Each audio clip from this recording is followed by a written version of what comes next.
హరే రామ రామ రామ హరే హరే, హరే కృష్ణ కృష్ణ కృష్ణ హరే హరే, హరే రామ రామ రామ హరే హరే, హరే కృష్ణ కృష్ణ కృష్ణ హరే హరే, హరే రామ రామ హరే హరే, హరే కృష్ణ కృష్ణ కృష్ణ హరే హరే. శుక్లాంబరధరం విష్ణుం శశివర్ణం చతుర్భుజం ప్రసన్నవదనం ధ్యాయేత్ సర్వవిఘ్నోపశాంతయే. యస్యద్విరదవక్త్రాజ్యాః పారిషద్యాః పరస్సతం విఘ్నం నిఘ్నంతి సతతం విశ్వక్సేనం తమాశ్రయే. అఖిల భువన జన్మస్థేమ భంగాదిలీలే వినత వివిధ భూతౌరాతరక్షైకదీక్షే శృతిశిరసి విదీప్తే బ్రహ్మణి శ్రీనివాసే భవతు మమ పరస్మిన్ సేముషీ భక్తిరూపా. శ్రీలక్ష్మీవల్లభారంభాం విఖనో మునిమధ్యమాం అస్మదాచార్యపర్యంతాం వందే గురుపరంపరాం. అస్మత్శ్రీ గురుచరణారవిందాభ్యాం నమః. పరమగురుభ్యో నమః. సర్వగురుభ్యో నమః.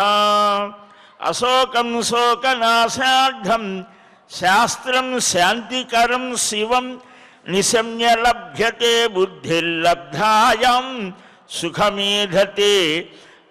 హర్షస్థాన సహస్రాణి శ్లోకస్థాన శతాని చ దివసే దివసే మూఢమా విశంతి న పండితం. కృష్ణ గోవింద నారాయణ ముకుంద మాధవ శ్రీహరి పద్మనాభ దామోదర అనే దివ్యనామాల్ని స్మరిస్తూ ఈ రోజుని ప్రారంభించుకోవడం ఆనంద సంధాయక. వైశాఖ శుద్ధ దశమి ఈరోజు శనివారం. ఈ రోజున ఒక విశేషం, వెంకటేశ్వర స్వామి వారి పెళ్ళైన రోజు. ఆయన మ్యారేజ్ డే అన్నమాట మన భాషలో. వైశాఖ శుద్ధ దశమి రోజున ఆయనకు వివాహం జరిగిందని భవిష్యోత్తర పురాణం. అందువల్లనే పద్మావతి పరిణయోత్సవాలు నిన్న అంగరంగ వైభవంగా నారాయణగిరి ఉద్యానవనంలో ఆయన విశ్రాంతిగా చక్కగా హాయిగా భక్తులందరినీ కూడా అనుగ్రహిస్తూ ఉంటే అశేష ప్రజానీకం ఈనాడు అమ్మఒడిలో శిశువుల్లాగా ఎక్కడ పడితే అక్కడ జనం యోజనముల పర్యంతం అన్నట్టుగా ఆ కలియుగంలో కళ్యాణం కాంక్షయామాస జగత్ కళ్యాణ హేతవే. ఒక కారణం లేకుండా కార్యం పని జరగటానికి లేదు. కాబట్టే కార్యకారణ సంబంధం. ఆయన రావాలంటే కూడా ఏదో ఒక కారణం ఉండాలి. అందుకోసమే మహర్షాదులు గంగా తీరంలో యజ్ఞయాగాదులు క్రతు అనుష్ఠానాదులలో ఉన్నప్పుడు ఆ నారదుల వారి వెళ్ళి అడగటం, భృగు మహర్షి బయలుదేరడం, పరీక్షించడం, ఇలాంటివన్నీ భృగు మహర్షి పాద తాళనం చేయడం, అడిగి అమ్మ భూలోకానికి రావడం, అక్కడ కొల్హాపూరు అక్కడ ఆయన ఉండటం, అగస్త్య మహర్షి ఆరాధించడం, శ్రీనివాసుడు కూడా దిగి రావటం, నారాయణుడు కూడా. అంటే గృహస్థ ధర్మం ఎలాగ ఉండాలో చూపించాడు. ఇంటికి దీపం ఇల్లాలు అంటామే, అలాగా గృహిణి లేకపోతే గృహమేమిటి, వైకుంఠం కూడా ఆయన గృహమే. దిగి వచ్చాడు, మళ్ళా ఇక్కడ తపస్సు చేశాడు. అంటే ఈ శ్రీనివాసుని యొక్క దివ్య గాథలో అనేక ఉపగాథలు కూడా సమ్మిళితమై ఉంటాయి. ఆ లక్ష్మి అక్కడకు వచ్చి ఈయన వచ్చి తపస్సు చేశారు. అదే తిరుసుకనూరు పద్మావతి పురం పద్మావతి స్థానంలో అక్కడ. ఇంకొక విశేషానికి వెళితే త్రేతాయుగంలో ఒక కల్పంలో వేదవతి తపస్సు చేస్తూ ఉంటుంది. కుశధ్వజుడు అనేటువంటి ఒక మహర్షి వేదపారాయణ చేస్తాడు నిరంతరం. అదే తపస్సు. నిరంతరం వేదపారాయణ చేయడం ఎంతనో నిరంతరం హరినామం చేయడం అంత. అలాగ చేస్తుంటే ఆ రుక్కుల నుంచి వచ్చినటువంటి అమ్మ వేదలక్ష్మి అని. చిన్ని శిశువుగా వచ్చిన దగ్గర నుంచే ఆమె మహావిష్ణువే నాకు భర్త అన్నది. సరే, కొంతకాలానికి తండ్రి అలాగా ఉన్నాడు, తపస్సు చేస్తూ ఉంటే రావణుడు వచ్చాడు. వాడికి ఇదే పని, ఎవరు ఎక్కడ ఏం చేస్తున్నారు. మొదట్లో మంచివాడే పాపం.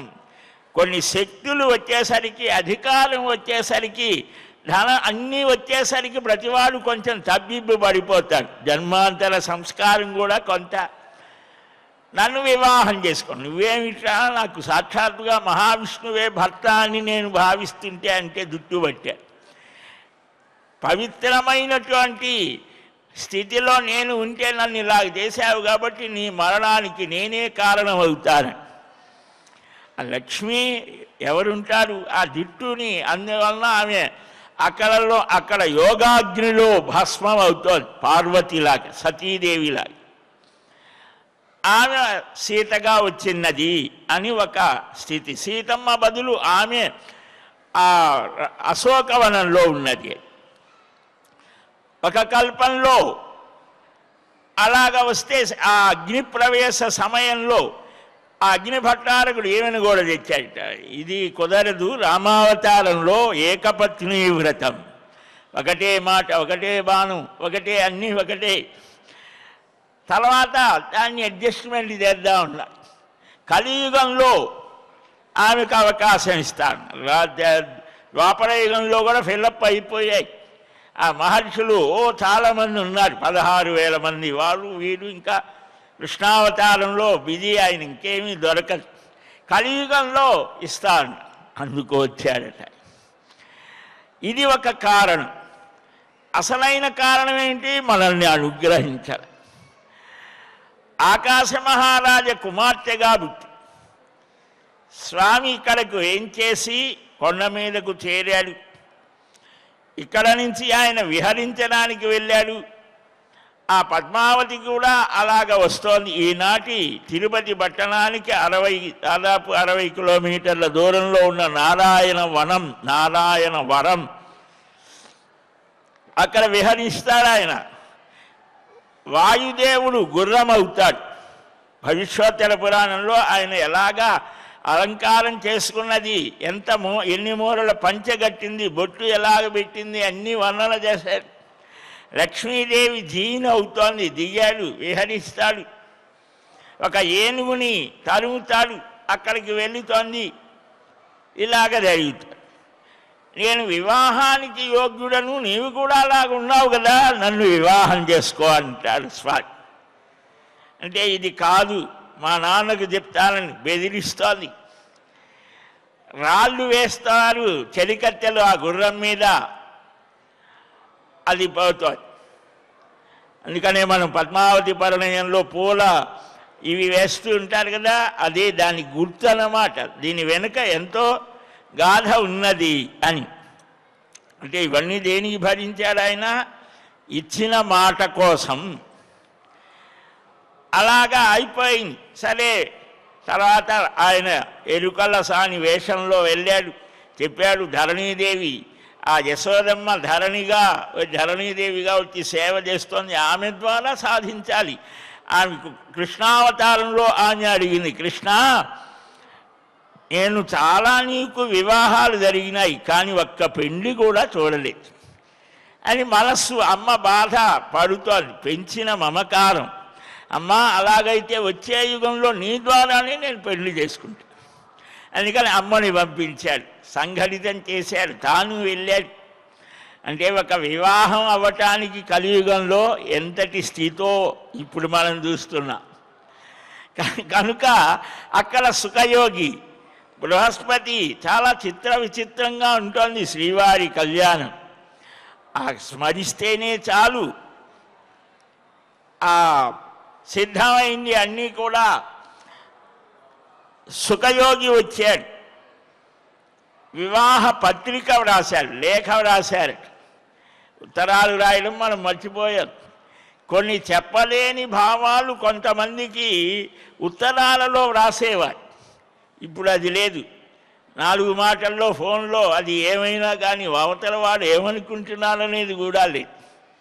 అప్రాకృతాయ నిత్యాయ సచ్చిదానందమూర్తయే స్వతంత్రాయ అద్వితీయాయ అనంతరూపాయ శాంగినే దేవాధిదేవ పూజ్యాయ బ్రహ్మ పూజ్యాయ విష్ణవే శ్రీనివాసాయ కృష్ణాయ వెంకటాచలవాసినే. ఆకాశ మహారాజు మామగారికి ఉత్తరం రాస్తుంది. శుభలేఖ రాశారట. అప్రాకృత శరీర ఆకాశ మహారాజు ముందుగా రాశాడు, లేఖ రాసి పంపించాడు సుఖయోగి ద్వారా. ఆయన 18,000 శ్లోకాలలో భాగవత తత్వాన్ని చెప్పాడు కాబట్టి ఆయనకు ఆ అవకాశం దొరికింది. చూడండి ఎంతమంది ఆ భక్తుల కోసం భగవానుడు ఎన్ని అవస్థలు పడతాడో. అంటే ఎవరినీ కూడా మానసికంగా వాడు బాధపడకుండా తాను వారికి ఆయా అవకాశాలు కల్పిస్తూ మనం చేసేటువంటి సేవ కానీ భక్తి కానీ స్మరణ కానీ ఏది ఆయన దాచుకోడు, దానికి తగిన ఫలం ఇస్తూనే ఉంటాడు. అయితే మనకు తెలియదు కదా దానివల్ల అని. ఆ బృహస్పతి గురువుగారు ఉపదేశం చేత రాశాడు. అప్రాకృత శరీరాయ అప్రాకృతాయ నిత్యాయ. ప్రాకృతికం అంటే ప్రకృతితో కూడినటువంటి స్థితి కాదు నీది, మనలాంటి శరీరం కాదు. పుమాన్ ఇలాగ 6 లక్షణాలు చెప్పారు. అది రామ శరీరమైన కృష్ణ శరీరమైన శ్రీనివాసుడైనా వారి శరీరాలు మన శరీరాలు లాంటివి కాదు. ఇది పాంచభౌతికం, నీరు నిప్పు గాలి ఆకాశం వీటితో తయారై వారిది వేరు. స్వామి స్వతంత్రుడవు అద్వితీయుడవు అనంతరూపివి శాంగపాణివి భక్తప్రియుడవు. భక్తి చేతనే భక్తైక వేద్యోపాదేయ రూపిణే. భక్తి చేత మాత్రమే నీవు తెలుసుకోదగినటువంటి వాడు, అలాంటి ఆకారం కలిగిన వాడు. వేద పురాణాలలో అభివర్ణించబడినటువంటి రూపగుణాలు కలిగినటువంటి వాడవు. దేవాధిదేవతల చేత పూజించబడే బ్రహ్మచేత పూజలు అందుకునేటువంటి సర్వవ్యాపివైనటువంటి మహావిష్ణువి. యదువంశ కృష్ణుడవై వెంకటాచలంలో వసించే శ్రీనివాసుడివి. సాంగై సర్వైశ్చ వేదాద్యై ఆగమై సపురాణకై అవేదితానంద గుణకర్మణే శ్రీధరాజతే ఆశీర్వాదం కరిష్యామి బంధుత్వాత్తే సురోత్తమ. సర్వ వేద పురాణాలు ఇతిహాసాలు ఎంత కీర్తించినా ఇంకా మిగిలే ఉంటుంది. అన్నీ గొప్ప గుణాలు, అసంఖ్యేయ కళ్యాణ గుణాలు. సాక్షాత్ లక్ష్మీనాథుడివి.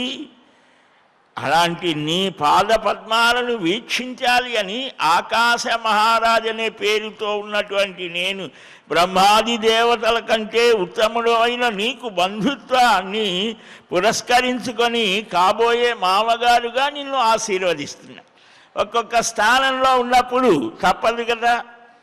స్వామి మాధవ, ఇక్కడ అందరూ కుశలమేనయ్యా, నీ అనుగ్రహం చేతనే నేను ఈ నారాయణపురంలో ఉన్నాను. చైత్రమాసంలో శుక్లపక్షంలో త్రయోదశి రోజున ఈ లేఖ రాస్తున్నానన్నాడు. చైత్ర శుక్ల త్రయోదశ్యాం ఏతత్ పత్రం విలిఖ్యతే. ఎప్పటికీ ఈ రోజుకి చైత్ర శుక్ల ఏకాదశి రోజు ఆయన రాశాడు. త్రయోదశి రోజులు స్వామి నువ్వు మా కన్యను స్వీకరించు. శ్రీసుఖ మహర్షి దేవగురు బృహస్పతి నా మనోగతాన్ని దృఢపరిచారు. గోవిందా, మా అమ్మాయిని వివాహం కన్యాం పద్మావతి తుభ్యం దాస్యామీతి మతిర్మమ, మా అమ్మాయిని పద్మావతిని నీకు ఇచ్చి వివాహం చెయ్యాలి అని నిశ్చయించాం.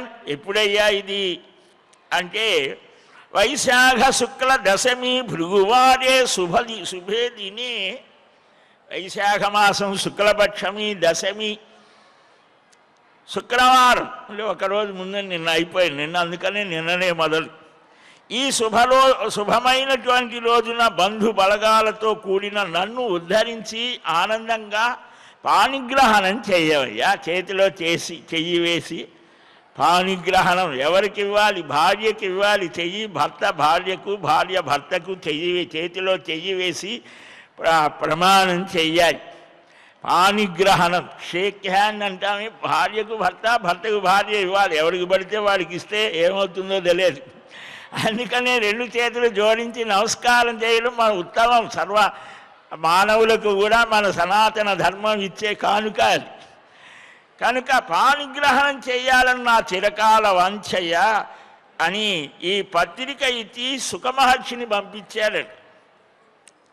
ఆయన సుఖమహర్షి వస్తే ఇక్కడికి వచ్చేసాడు. కొండ మీద కాయ నారాయణవనం నుంచి వస్తే ఏమయ్యా ఏమైంది, కాయా పండ్లా అని అడిగాడు. స్వామి నీకంటే వేరుగా ఏముంటోంది, ఏదైనా సరే ఇది ఒప్పుకోవయ్యా, కట్నంగా 10,000 కానీ 1,00,000 కానీ 10 లక్షలు కానీ అయుతం 100 లక్షం వా ఎంతైనా ఇస్తారు మా మహారాజు. పెద్ద మనిషిగా రాయబారం చేశాడు సుఖయోగి. అప్పుడు ఆ మహానుభావుడు చూస్తూ ఉన్నాడు. తాను కూడా శ్రీనివాసుడు కూడా రాశాయట. రాజాధిరాజ పూజ్యాయ సుధర్మతనయాయ చ నమో నమో అతి భక్త్యైవ కృత్వేయం పత్రికాధునా లిఖ్యతే శ్రీనివాసేన శుభ విజ్ఞప్తి గర్భినా. ఆయన కూడా ఒక మామగారికి రాశాడు. రాజాధిరాజులకు కూడా నమస్కరింపదగినటువంటి ఆకాశ మహారాజు సుధర్మ మహారాజు కుమారుడికి నమస్కరించి రాస్తూ ఉన్నాను. గుణపూర్ణ సుధర్మతనయ, నీ కుమార్తెను స్వీకరిస్తానయ్యా, నీవు పంపిన లేఖ అందింది. అంగీకరోమి రాజేంద్ర కన్యాం తవ విశాంపతే, నీ కూతుర్ని నేను వివాహం చేసుకుంటాను. వైశాఖ శుద్ధ దశమి భృగువారే మహోత్సవే, శుక్రవార మహోత్సవం వైశాఖ శుద్ధ దశమి రోజున నీ కుమార్తెను స్వీకరిస్తాను. ఏ విధంగా అయితే పూర్వయుగంలో ఆ సముద్రుడు తన కన్యకను లక్ష్మిని నాకు సమర్పించాడు, కీర్తివంతుడయ్యాడు, అలాగనే నీవు కూడా భవిష్యత్తులో ఆకాశ మహారాజు కుమార్తెను చేసుకున్నాడు, శ్రీనివాసుడు అనే గొప్ప కీర్తిని పొందుతావు అని ఆ సుఖముని ద్వారానే పంపించాడు. ఆ తర్వాత అందరూ వస్తారు, మహాలక్ష్మి కూడా వస్తుంది. చాలా చమత్కారంగా ఉంటుంది. ఆ బ్రహ్మాది దేవతలు ఆయనే కదా. ఆయనకు బంధువులు మిత్రులు ఎవరు అంటే ఋషులు దేవతలు వీరంతా వస్తారు. పాండుతీర్థం సమారభ్య శ్రీశైలావధి పూర్వజాహ, ఆ అగ్నిదేవుడు అందుకోసమే మన పుష్కరునికి దగ్గరలోనే ఆ పెద్ద రావి చెట్టు దగ్గర కూర్చొని బ్రహ్మగారు పరమశివుడు వీరంతా చర్చించారు. ఎలాగా ఇప్పుడే వెళ్దామంటే భోజనం చేయకుండా వెళ్ళకూడదన్నారు. కాబట్టి అయితే ఇప్పుడు ఎలాగయ్యా ధనం అంటే పక్కకు తీసుకువెళ్ళి చెప్తారు శివుడు ఆ కుబేరుడికి, నువ్వు ఇవ్వవయ్యా అని అంటే మీ ఇష్టం, కానీ యుగాన్ని అనుసరించి ఉండాలి కదా, అప్పుగా తీసుకుంటా అన్నాడు. ఆ అప్పు పత్రం కూడా రాస్తాడు ఆయన. దానికి ధనందేహి ధనేశేన పత్రే లిఖితమాత్రకం, కుబేరా రుణపత్రం రాసి ధనం ఇవ్వు అనంటే అలాగనే అని అన్నాడు. ఎలాగా అప్పుపత్రం రాసినటువంటి విధానం ప్రాంసరీ నోటు కూడా రాశాడు. రుణగ్రాహి శ్రీనివాసో ధనదాయీ ధనేశ్వర ఆత్మకార్య నిమిత్తంతు కళ్యాణార్థం కలౌ యుగే వైశాఖే శుక్ల సప్తమ్యాం విలంబే చైవ వత్సరే నిష్కానాం రామముద్రాణం లక్షాని చతుర్దశ ద్రవ్యం దత్తం ధనేశేన వృద్ధిగ్రహణ కారణాత్. అప్పు తీసుకునేవాడు శ్రీనివాసుడు, ఇచ్చినవాడు కుబేరుడు. వివాహం కోసం దేనికోసం అయ్యా? ఆత్మార్థం. మన వాళ్ళు కూడా రాస్తున్నారు, నా సొంత ఖర్చుల కోసమనో ఏదో రాస్తుంటారు కదా. అలాగనే నా వివాహం కోసం నేను అప్పు తీసుకుంటున్నాను. ఎప్పుడు? కలియుగంలో విలంబినామ సంవత్సర వైశాఖ శుక్ల సప్తమి రోజున, గంగా సప్తమి అని చెప్పుకున్నాం కదా మొన్న. ఆ రోజున ఆ 14 లక్షల రామముద్ర కలిగిన సువర్ణ నాణ్యాలు వడ్డీ ఇచ్చే షరతుతో ఇవ్వడం జరిగింది. వడ్డీతో కలిపి మూలం చెల్లించడానికి శ్రీనివాసుడి చేత అంగీకారం జరిగింది. దాతవ్యం యక్షణాజాయ శ్రీనివాసేన శాన్గిన ఏకసాక్షి చతుర్వక్త్రో ద్వితీయస్తు త్రిలోచన తృతీయో శ్రద్ధరాజస్తు మా సందేహో ధనేశ్వర ఇత్యేవత్ రుణపత్రంతు శ్రీనివాసో అలిఖత్ స్వయం. మొదటి సాక్షి ఎవరు? చతుర్ముఖ బ్రహ్మ. రెండవ సాక్షి త్రిలోచనుడు, త్రిపురాంతకుడు, ఆ పార్వతీపతి పరమశివుడు. మూడవ సాక్షి ఎవరు? ఆ రావి చెట్టుట, అశ్వత్థరాజం. దీనిలో సందేహం లేదయ్యా అని చెబితే ఆ విధంగానే ఇవ్వమన్నాడు, ఇచ్చారు. అందరికీ కూడా మంచి మంచి వస్త్రాలు పెట్టాడు, ఆ భోజనం పెట్టాడు. పాండు తీర్థం సమారభ్య అంటే గోగర్భం నుంచి శ్రీశైలం దాకా ఒకటే కొండ, అక్కడ దాకా బాలుడు దీని కూర్చుంటే అగ్నిదేవుడు ఇక్కడనే ఆ సూపం పాప వినాశాయ, ఆ పప్పు పెరుగు అన్నీ కూడా పాప వినాశంలో రాసులు పోశారట. అన్నంతా మన స్వామి పుష్కరిణిలో కొండలు కొండలుగా అన్నపు రాసి దాన్ని వడ్డన చేసేవారు కూడా చెప్పారు. ఇలాగా అందరూ చేసి బయలుదేరి వెళ్ళారయ్యా. అత్రిగోత్ర సముద్భూతాం సువీరస్య ప్రపౌత్రికాం సుధర్మస్తు పౌత్రీంచ పుత్రమాకాశ భూపతే తాం అంగీకులు గోవింద కన్యాం కమలలోచనాం ఏవముక్తే మహారాజ మధ్యే రత్నాంబరం దధాతు. బృహస్పతి గారు కన్యా ప్రవర చెప్పారు శ్రీనివాసునికి. అత్రిగోత్రంలో పుట్టింది మా అమ్మాయి, సువీరుని మునిమనవరాలు, సుధర్ముని యొక్క మనవరాలు, ఆకాశనాథ కుమార్తె. 3 తలాలు చూడమన్నారు. ఆ వంశంలో, ఆ కుటుంబంలో ఆ ఆచార వ్యవహారాలు ఇప్పుడు అవేవి ఎక్కర్లేదు, నా ఇష్టం కనుక అలా కాదట. ఆ 3 తలాలలో ఏ విధమైనటువంటి ఆచార వ్యవహారాలు నడిచాయి, ఏ విధమైన లక్షణాలు కలిగిన కుటుంబం, సంతానం, ఉత్తమమైన సంతానం కావాలంటే ఇవన్నీ ఉండాలి. ఈయన కూడా చెప్పారట. ఈయన ఎవరయ్యా అంటే యయాతి యొక్క ప్రపౌత్రస్య వశిష్ఠ మహర్షి వీరి పక్షంలో ఉన్నారట.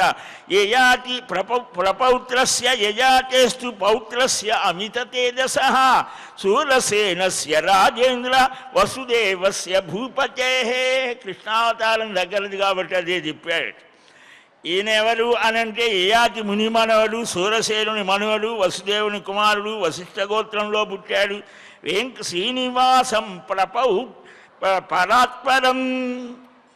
శ్రీనివాసుడు అంటాడు, వెంకటేశ్వరుడు అంటాడు.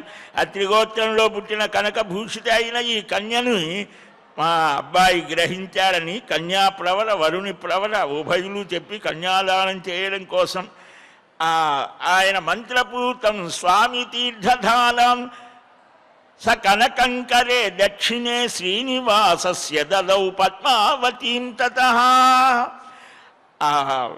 కన్యని దానం చేస్తున్నాను స్వీకరించవయ్యా అని ఆ జలం ధారగా తన కరకమల నుంచి పడుతూ ఉంటే పద్మావతి ఆ చేతిని శ్రీనివాసుని ఆ చేతిలో ఉంచి పద్మావతీదేవిని కుడి చేతి అందించి బంగారు కలశంలో ఉన్న మంత్రపూర్వకమైన స్వామి తీర్థ జలాలను అలాగా దక్షిణాసహితంగా విధి విధానపూర్వకంగా సమర్పణ చేశారట.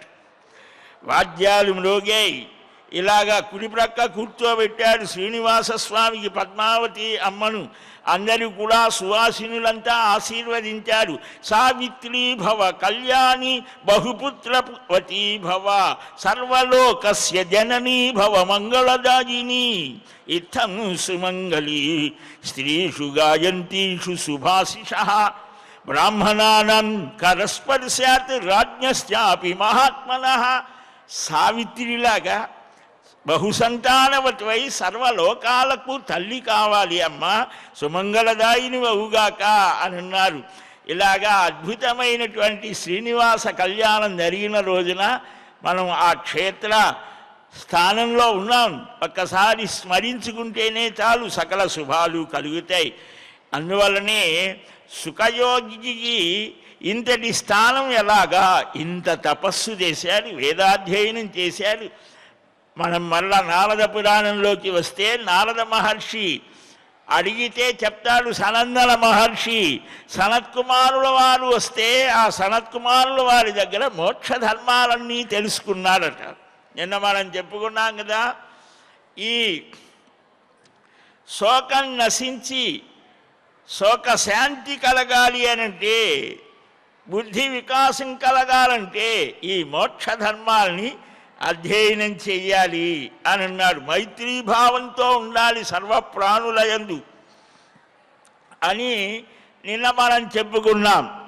వ్యక్తావ్యక్త స్వరూపం, ఈ సమస్తమైనటువంటి ప్రపంచమంతా కూడా పంచభూతాత్మకం. ఈ శరీరం కూడా ప్రాణాధారమైనటువంటి పంచభూతాత్మకమైనది. దీని మీద మమకారాన్ని వదిలిపెట్టు అని అన్నాడు. చాలా విచిత్రం. భగవానుడు మన వెంకటేశ్వర స్వామి పైకి మహాభోగ స్వరూపంగా దర్శనమిస్తాడు. అంతరంగం యోగస్వరూపం అంటే పైకి భోగాలు అనుభవిస్తున్నట్లుగా ఉండాలి, హృదయంలో యోగ భావన ఉండాలి. అది యోగ భోగ సమన్వయం లేకపోతే త్యాగం రాదు. త్యాగం వల్లనే అమృతత్వం కలుగుతోంది అని మనకు వేదం చెప్తోంది. కనుక ఇక్కడ ఈ ప్రపంచం సర్వ జగత్తులు పంచమహాభూతాత్మకమే. పంచేంద్రియములు కన్ను, ముక్కు, చెవి, నాలుక, చర్మం సత్వరజస్తమో గుణాత్మకములు. ఇలాగా 17 ఉన్నాయి ఇంద్రియార్థములు, శబ్దస్పర్శ రూపరసగంధాలు. ఇలాగ 17తో కూడినటువంటిది. వ్యక్తావ్యక్త స్వరూపం, అవ్యక్తం అన్నారు దీన్ని. అంటే అవి మనకు సూక్ష్మమైనవి కాబట్టి మనకు కంటికి కనిపించవు. ఇంద్రియార్థములన్నింటితో వ్యక్తావ్యక్తములతో కూడి ఉన్నదే ఈ జగత్తంతా. 25 తత్వములు అని అంటారు సాంఖ్యంలో. అంటే 25 తత్వాలతో ఉంటుంది. వీటన్నిటితో కలిసి ఉన్నటువంటిది అనిత్యము. ఇది ఎప్పుడూ ఉండేది కాదు, మారుతూ ఉంటుంది. ఇక్కడ త్రివర్గం అంటే ధర్మ అర్థ కామములు, సుఖదుఖాలు, జీవితం మరణం ఇవన్నీ తెలిసినవాడు సృష్టి ప్రళయాలను తెలుసుకోగలడు. ఇంద్రియాల చేత గ్రహించబడేదంతా కూడా వ్యక్తం అన్నారు. కంటితో చూసేది, చెవితో వినేది, నాలుకతో రుచి చూసేది, స్పర్శ ద్వారా తెలుసుకునేది. ఇలాగా మనకి ఇవాళ విజ్ఞాన శాస్త్రం, సైన్స్ అంతా ఏంటి దీనిలోనే ఉన్నది. ఈ పంచభూతాలు, ఈ శబ్దస్పర్శ రూపరసగంధాలు, వీటిలో ఎలాగ మనం గొప్ప స్థితిని పొందాలి అంతవరకే. ఇది దాటితే ఏమిటి తెలియదు. కనుక దీనిని మనకు శాస్త్రం చెప్తారు. అలౌకికమైనటువంటిది, అతీంద్రియమైనటువంటిది. ఆ విషయాలను మరి వారికి ఎలా తెలిసింది అంటే యోగ దృష్టి చేత తెలిసింది.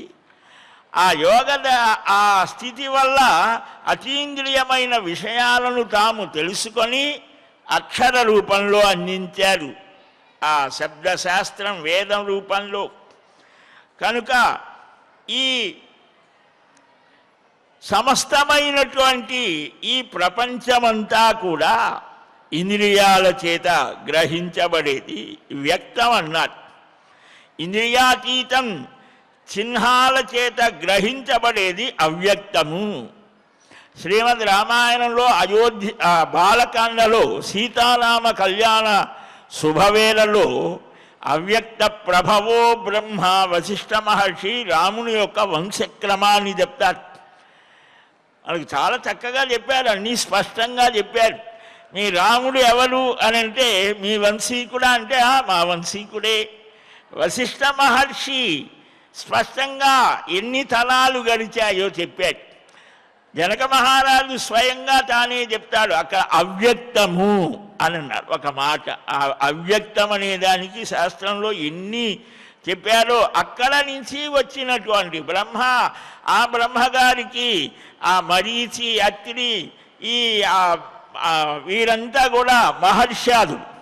ఆ మహర్షుల నుంచి ఈ సమస్తమైనటువంటి మానవ జాతి. అందుకనే మనం ఋషి సంబంధం కలిగిన వారం, ఆర్ష సంప్రదాయం అన్నారు. అందుకని ఆ ఋషులు ఏ విధంగా అయితే తపస్సు చేసి ఇటు మామూలు వివాహాది కృత్యాలు చేసుకున్నారు మనం చెప్పుకుంటున్నాం. ఎప్పుడు కూడా ప్రవృత్తి నివృత్తి మార్గాలు రెండు చూపించారు. కాబట్టి ఈ అవ్యక్తం ఇప్పుడు చెప్పుకున్నటువంటి దీని నుంచే ఈ సమస్తమైన జీవజాతి వచ్చి నియతములైన ఇంద్రియాల చేత ధారలతో తృప్తి పొందుతాడు జీవుడైనటువంటి వాడు. అంటే ఇంద్రియాలలోనే మునిగిపోతాడు. అచ్చపు చీకటింబడి భాగవతంలో ప్రహ్లాదుడు అంటాడు, విషయ ప్రవిష్టులై మన వాళ్ళంతా చేసిన పని ఒక్కసారి పర్యాలోచన చేయాలి. మా తాతగారు, మా ముత్తాతగారు, మా తండ్రి గారు, ఇంకా ఆ పై వాళ్ళు ఏం చేశారు? హాయిగా తిన్నారు, పిల్లల్ని పుట్టించారు, మళ్ళా వాళ్ళు మరణించారు. ఇలాగ పోతుందిరా, మనం ఆధారణ వెళ్ళకూడదు అంటారు. కొంచెం యూటర్న్ అంటారే అది, మళ్ళా వేలు మార్గంలో వెళ్ళాలి. ఏమిటది? మళ్ళా ఇక్కడకు రాకుండా ఉండేటువంటిది జన్మ దుఃఖం, జరా దుఃఖం, జాయా దుఃఖం అన్నీ కూడా దుఃఖ మిశ్రితమైనటువంటిది. సుఖం సుఖం అనుకునేటువంటిది లోకంలో కనిపించేటువంటి సుఖం అంతా కూడా సుఖాభాస అని మీరు పరిశీలన చేయమంటాడు అక్కడ ప్రహ్లాదుడు. ఇక్కడ ఈయన కూడా అంతే. కాబట్టి అన్ని అవస్థలలో, అన్ని భూతాలను అన్ని వేళలలో చూసేటువంటి వాడు జ్ఞానావధిని చూడలేడు. జ్ఞానపు యొక్క చివరి హద్దుని చూసేటువంటి శక్తిని సంపాదించాలి. లోకబుద్ధి ఉన్నంత వరకు కూడా ఈ ప్రాపంచికమైన స్థితి వాడికి పోదు అని నిత్య దుఃఖితులవుతూ ఉన్నారు. ఈ జీవుడు అనేవాడు వీడికి కూడా మొదలు లేదు, చివర లేదు. వీడు ఎప్పుడు నిత్యుడే. నిత్యో నిత్యానాం చేతనశ్చేతనానాం శ్వేతాశ్వేతర ఉపనిషత్. అనోరణీయాన్ మహతో మహీయాన్ ఆత్మా గుహాయాం నిహితోస్య జంతో. ఇలాగ మన యొక్క స్వరూపాన్ని శాస్త్రాలు చెబుతాయి. ఆద్యంతాలు లేనివాడు, ఆత్మలో ఉండేవాడు జీవుడు, క్షయం లేనివాడు, కర్త కాడు, మోహాన్ని పొందడు అని తీర్థజ్ఞుడైనటువంటి ఆ భగవంతుడు చెప్పాడు. కానీ జీవుడేమవుతేస్తున్నాడు? నా నెత్తిన చాలా ఉన్నది బరువు అని అనేక జన్మలలో వీళ్ళు అనేక మాలిన్యమైనటువంటి స్వభావాలతో అన్ని తెచ్చి నెత్తిన పెట్టుకొని బాధపడుతున్నాడు, దుఃఖితులవుతున్నాడు, నిత్య దుఃఖితులవుతున్నాడు. తన దుఃఖాన్ని తొలగించుకోవడానికి అనేక రకాలుగా హింస స్థితిలో ఉన్నాడు, హింసిస్తాడు. అడుగు వేస్తే చాలు మన కాలి క్రింద ఎన్నెన్నో సూక్ష్మ క్రిములు జీవులు నశిస్తాయి. అది కూడా హింసే. అందుకనే కొందరు మూతికి కూడా కట్టుకుంటారు. ఇప్పుడు అందరూ కడుతున్నారు అనుకోండి. ఒకప్పుడు కొన్ని దీంట్లో అహింసలో బాగా వెళ్ళిన వాళ్ళు కట్టేవారు. అంటే మన ఊపిరి పీల్చడం ద్వారా కూడా కొన్ని జీవులు నశిస్తాయని కట్టేవారు. ఇప్పుడు కరోనా పుణ్యం అందరూ కట్టేస్తారు. అహింస ఏ ప్రాణిని కూడా హింసించకు, ఎంతగా అలా అడుగు వేస్తేనే చాలు. అందుకనే 5 రకాలైనటువంటి పంచశూనములు గృహస్థు అయినటువంటి వాడు, వాడికి దేవయజ్ఞం అవన్నీ నిపతించబడింది అందువలని. కనుక దీనివల్ల ఏమవుతుంది? కర్మ క్రొత్తది తయారవుతాడు. ఆ కర్మ చేత పరితాపాన్ని పొందుతాడు, మోహితుడవుతాడు, బంధ నిర్ముక్తుడని భావిస్తూ కర్మోదయం వల్ల సంసారంలో భ్రమిస్తాడు. కాబట్టి తపోబలం వల్ల, భగవద్భావన వల్ల దీని నుంచి బయటపడ్డారు. ఎంతసేపు దీంట్లోనే ఉన్నాము అని అనుకునేవాడు జన్మ మరణ చక్రాల్లో తిరుగుతాడు. ఇది కాదు అని పర్యాలోచన చేసినటువంటి వాడు ఏ విధమైన స్థితితో ఉత్తమ స్థితిని పొందుతాడు. కాబట్టి శోకం నశించడానికి శోకరహితమైన శాంతిని కలిగించే శుభప్రదమైన శాస్త్రాన్ని అధ్యయనం చేయడం చేత బుద్ధి ఉత్తమమైనటువంటి సంస్కారం లభ్యమవుతాయి. అందుకనే మనకు భగవద్గీతలో మొట్టమొదటిది విషాద యోగం. ఏమిటి విషాదం యోగం అవుతుందా? అవుతోంది, అది ఉండే స్థితిలో ఉన్నప్పుడు. భాగవతంలో కూడా అన్నిటిలో ఇవే మొదట్లో వస్తాయి, హింస, విషాదం. ఏమిటిది కారణం అంటే లోకంలో ప్రవృత్తి వాటి మీద నడుస్తుంది. దీన్ని దాటిపోవటానికి చాలా బలమైనటువంటి ఆ హస్తం మనల్ని పట్టుకుంటేనే. అందుకని శ్రీ వెంకటేశ మమ దేహి కరావలంబం, ఆ చేయబెట్టి లాగవయ్యా. ఒక ఊబిలో పడిపోయిన వాడిని బయటికి లాగాలంటే చాలా బలం ఉన్నవాడే లాగాలి. మనం ఉన్నటువంటి స్థితి అది ఈ స్థితిలో ఉన్నామని కూడా తెలియని స్థితిలో ఉన్నటువంటి మమ్మల్ని ఉద్ధరించవయ్యా అంటే పైకి తీయి అని. కాబట్టి వేల కొలది ఆనంద స్థానాలు, వందల కొలది దుఃఖ స్థానాలు ప్రతినిత్యం మూఢుడైన వాడికి ఎదురవుతూ ఉంటాయి. ఇప్పుడు మనం బిజీ అంటాం, టెన్షన్ అంటాం. ఏంటది? మనం తెచ్చిపెట్టుకున్నవే. ప్రశాంతంగా నేను ఉన్నాననేవాడు చాలా తక్కువ. లేని దాన్ని తెచ్చిపెట్టుకొని నేను కాదు ఇప్పుడు నేను హాయిగా ప్రశాంతంగా ఉన్నాను అని అంటే ఓహో వీడొట్టి వేస్ట్ క్యాండిడేట్ అనుకుంటా. అందుకని వెనక అలా కాదు, కుశలంగా ఉన్నా నేను చాలా హాయిగా ఉన్నాను అని చెప్పుకోవడం గొప్ప. ఇప్పుడు అమ్మో నాకు చాలా రోగాలు ఉన్నాయి, చాలా అప్పులు ఉన్నాయి, ఇంకేవే ఉన్నాయి, అవి ఉన్నాయి, ఎందుకురా నీవు లేనివి తెచ్చిపెట్టుకోవడం ఏలవటం ఎందుకు? నువ్వు మా కశ్చిత్ దుఃఖభాగ్ భవేత్. మన సనాతన ధర్మం ఏం చెప్తాను? ఊరికినే ఏడవకురా, ఎవ్వరూ కూడా శోకాన్ని పొందకూడదు. సర్వే భవంతు సుఖినః, సర్వులు కూడా సుఖంగా ఉండాలి. సర్వే సంతు నిరామయాః, ఆమయం ఎవరికి కూడా ఏ రోగాలు లేకుండా ఉండాలి. సర్వే భవంతు సుఖినః సర్వే సంతు నిరామయాః మా కశ్చిత్ దుఃఖభాగ్ భవ, ఎవడు కూడా దుఃఖాన్ని పొందవు. ఇది మన లక్ష్యం, గోల్. కాబట్టి ఇవి లేకపోతే ఏమవుతుంది? వందల కొలది దుఃఖాన్ని కలిగించేవి, సుఖాన్ని కలిగించేవి అని ఇవన్నీ కూడా ఎవరికి? అవగాహన లేని వారికి. పండితుడైన వాడు, పండితుడంటే ఎవరు? జ్ఞానం కలిగిన వాడు, అవగాహన కలిగిన వాడికి అవేవి ఉద్వేగాలు ఉండవు. కనుక తనకి ఇష్టం కానిది వీడికి రావటం వల్ల, ప్రియమైనది దూరం అవ్వడం వల్ల అల్పబుద్ధి కలిగిన వాడికి దుఃఖం కలుగుతుంది. కాబట్టి అలాంటి స్థితి లేకుండా ఉండాలి అని ఇక్కడ మోక్ష ధర్మాన్ని ఉపదేశిస్తారు. ఆ ధర్మ ఉపదేశం మనకు మోక్ష ధర్మాలు సుఖయోగి ఆ సనత్ కుమారుల వారిని అడిగితే చెప్పినటువంటి విషయాలు. ఇవన్నీ కూడా మనం కూడా అవలోకన చేసి పరిశీలన చేసి మనం ఏ స్థితిలో ఉన్నామో, సత్వగుణమా, రజోగుణమా, తమోగుణంలో ఉన్నామా, ఈ మూడిటిని దాటి వెళ్ళే స్థితి మార్గం ఏదైనా ఉన్నదా? శాస్త్రానుశీలనం చెయ్యలేకపోతే భగవంతుణ్ణి శరణాగతి చెయ్యాలి. అందుకోసం ఆయన నా పాదాలని పట్టుకోరా, మత్పాదవు శరణం రజేతి చరణం సంసార సింధుస్తదా, నా పాదాలని ఆశ్రయిస్తే నీకు ఉండేటువంటివన్నీ కూడా తీసివేస్తానన్నాడు. అది ఆ పని మనం అందరం చేద్దాం.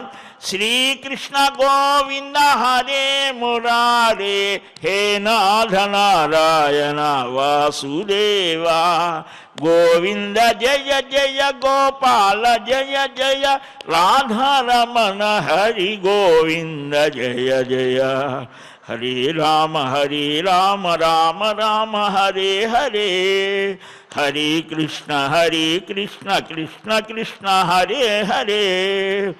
స్వస్తి ప్రజాభ్యః పరిపాలయంతాం న్యాయ్యేన మార్గేణ మహీం మహీశాః గోబ్రాహ్మణేభ్యः శుభమస్తు నిత్యం లోకాः సమస్తాः సుఖినో భవంతు శ్రేయఃకాంతాయ కళ్యాణనిధయే నిధయేర్థినాం శ్రీవేంకటనివాసాయ శ్రీనివాసాయ మంగళం బలం విష్ణోః ప్రవర్ధతాం సర్వం శ్రీకృష్ణార్పణమస్తు. ఏడుకొండలవాడ వెంకటరమణ గోవింద గోవింద గోవింద గోవింద.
Oh